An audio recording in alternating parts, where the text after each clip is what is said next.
So here we are on the last one for client meetings. We're going to talk about how to close the meeting and the all-important follow-up. So how do you suggest we close the meeting? Because we've summarised, we've sold. Yeah, so don't assume at this point, once you've sold your features and the client's going, yeah, that sounds good, yeah, that's great, you've got to ask. My mum used to always say, if you don't ask, you don't get. So I used to actually write on the bottom of my notes for my client meetings, close, ask, to make sure that I did it. There's loads of different types of closes. I used to probably use 3 or 4 that worked for me depending on the client. So I'd adapt to the client. If they were very direct close. So can I have that booking? Can I have that vacancy? Can we work together? Can we organise this? Literally just ask, close question. It's going to be a yes or a no, go for it. Good. If I felt they weren't quite sure, the alternative close made me feel more comfortable as well as them. So give them a choice. So therefore, how many CVs would you like for these positions? Yeah, 4 or 5. And now they've got the choice. They feel like they're making the decision in that sense. Or when should we book in the service level agreements? Every quarter or every 4 months?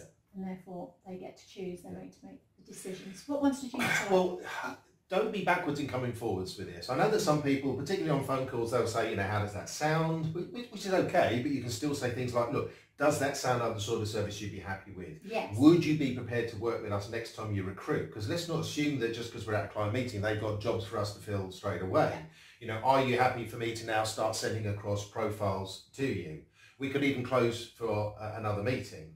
But bottom line, it's about seeing if they are happy to proceed to the next step. Don't assume that they are happy to proceed unless you absolutely ask them and nail them down. And remember, you don't have to work with every client. You've had this client meeting, and if you think they might be a really bad client, then you can make the decision to walk away. And it might be bad business for you. It could be the rates that they're willing to pay won't work with you.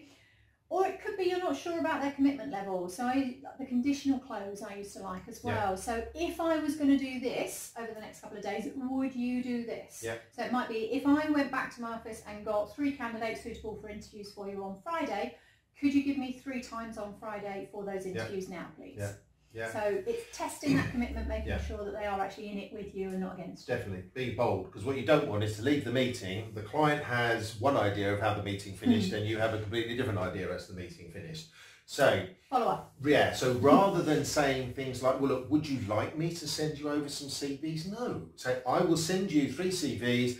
When do you think you'll be able to read those and give me feedback for me to have a call with you? I'll send you over our terms. Not would you like me to send you our terms, but okay, I'll get our terms of business drawn up for you. When will you be able to get those signed and back in my possession so that I can start approaching people on your behalf? So again, a bit more of a conditional close. A lot more confident as well as to how you're going to work. So follow up then. Once you've left the meeting, what's still to be done? Few things for me. I need to do my admin. So whatever that involves on your database, some people have client debrief forms that they need to fill out, but update your database with any information you picked up about the clients, new decision maker names, any other points of contact, jobs, what's next, some market information, company information. If I wasn't already connected with them, I'd send them a connection request.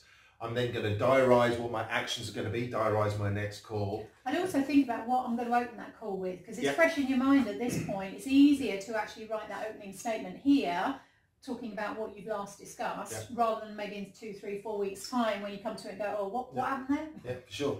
And I think lastly for me is to action my actions. Whatever I've just agreed in that meeting, make sure you carry them out. There's nothing worse than saying to the client, yes, this is what I'm going to do for you, and then it doesn't happen. You know, you just now fall into the quagmire of all the other recruiters that they've got, you know, in the gutter just outside their office.